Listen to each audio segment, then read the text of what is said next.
नमस्कार.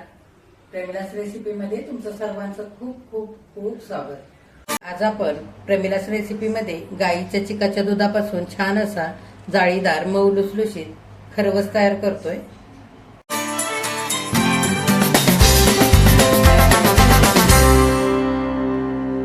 हे बघा, इथे आता खरवसाच्या वड्या मी कापून घेतलेले, छान जाळीदार आणि मस्त मऊ लुसलुशीत अशा झालेले तुम्हाला दाखवते. हे बघा, लगेचच आता आपण रेसिपीला सुरुवात करूया. आता आपल्याला गाईच्या दुधाच्या चिकापासून छान असा मऊ लुसलुशीत खरवस तयार करायचा आहे. तर इथं मी गाईच्या दुधाचा चिक घेतलेला आहे अर्धा लिटर. गाय किंवा म्हैस वेळल्यानंतर जे पहिल्यांदा दूध निघतं त्या दुधापासून खरवस तयार होतो, तेच दूध मी इथं घेतलेलं आहे. इथे मी गाईचंच फॅट असलेलं अर्धा लिटरपेक्षा थोडंसं जास्त दूध घेतलंय, अर्धा लिटर आणि वरती 1 कप भरून. आता इथं मी 1 वाटी भरून गुळ घेतलाय, सुरीने असा छान बारीक खरवडून घेतलेला आहे. तर तो घालूया. तुमच्या आवडीप्रमाणे थोडासा गुळ तुम्ही कमी जास्त करू शकता, किंवा जर तुम्हाला गुळ नसेल वापरायचा तर साखर जरी वापरलीत ना तरी सुद्धा चालेल. आता इथं आपण साध्या दुधामध्ये गुळ घातलेला आहे, तो चांगला हलवून एक जीव करून घेऊया. हे बघा, 4-5 मिनिटं दुधामध्ये चांगला गुळ मी असा विरघळवून घेतलेला आहे. दुधाचा रंग बदललेला आहे. थोडासा जरी गुळ राहिला ना तरी सुद्धा खरवस शिजताना तो विरघळून जातो. हे बघा, ह्या पद्धतीने असं दूध आपलं इथे तयार झालेलं आहे. तर हे दूध मी आधी गरम करून रूम टेम्परेचर वरती थंड करून घेतलेलं आहे. जरी दूध गरम नाही केलं ना तरी सुद्धा चालतं. आता आपल्याला ह्या साध्या दुधामध्ये हे चिकाचं दूध घालायचंय. तर हे चिकाचं दूध गाय किंवा म्हैस वेळल्यानंतर जे पहिल्या दिवशी निघतं ते भरपूर घट्ट असतं. तर त्याच्यासाठी आपण अर्धा लिटर जर चिक घेतला तर अर्धा लिटरपेक्षा थोडंसं जास्त दूध इथं घेऊ शकतो. दुसऱ्या-तिसऱ्या दिवशी जो चिक निघतो त्याच्यासाठी आपल्याला दुधाचं प्रमाण इथे कमी घ्यावं लागतं, कारण चिक थोडासा दुसऱ्या-तिसऱ्या दिवशी पातळ असतो त्याच्यासाठी. आता हा चिक आपण सगळा दुधामध्ये घालूया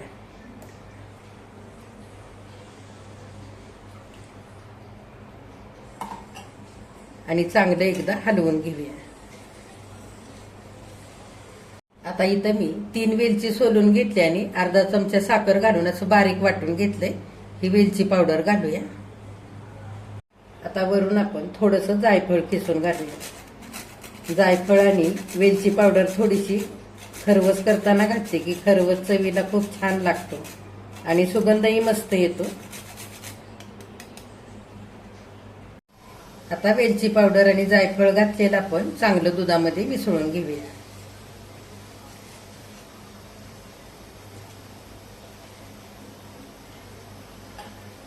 आता वरून आपण खरवस छान दिसण्यासाठी आणि थोडासा रंग येण्यासाठी केशर घालूया. असेल तर घालायचं, नाही घातलं तरी सुद्धा चालेल.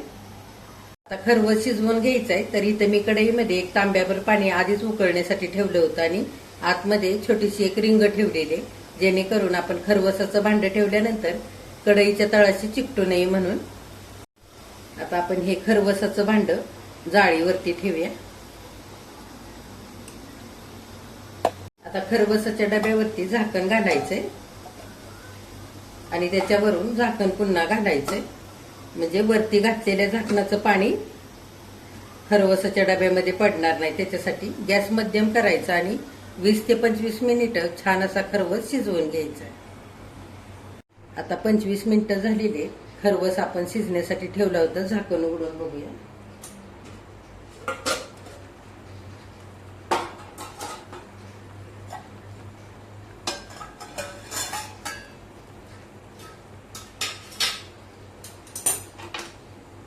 सुरीने बघूया आपण. सुरी खरवसामध्ये अशी खोचून बघायची. हे बघा, सुरीला अजिबात खरवसाचं चिकटलेलं नाहीये, म्हणजे खरवस आपला इथे छान शिजलेलं आहे. गॅस बंद करूया आणि हे भांडं खाली उतरवूया. खरवसाचं भांडं मी इथे खाली उतरवलेलं आहे. खरवस अगदी मस्त शिजलेला आहे, छान जाळी पडलेली आहे आणि केशर घातलंय, त्याचा रंग सुद्धा खरवसाला अगदी मस्त आलेला आहे. हा खरवस करताना गाईच्या चिकाचं दूध आपण इथे आज वापरलेलं आहे. जर तसं दूध नसेल ना तरी सुद्धा असा छान खरवस करता येतो. तर बिना गाईच्या चिकाचं दूध वापरता सुद्धा मी ह्याच्या आधी खरवस करून दाखवलेला आहे. त्याची रेसिपी सुद्धा तुम्ही माझ्या चॅनेलवरती बघू शकता. तर आता आपण हा खरवस थोडा वेळ थंड होऊ देऊया आणि नंतर फ्रीजमध्ये ठेवून 2 तास मस्त असा थंड करून घेऊया आणि नंतर ह्याच्या वड्या कापूया. आता इथं मी खरवसाचा डबा 2 तासांकरता फ्रीजमध्ये ठेवला होता. खरवस मस्त असा थंड झालेला आहे. आपण ह्याच्या वड्या कापूया. पाहिजे तशा वड्या कापून घ्यायच्या.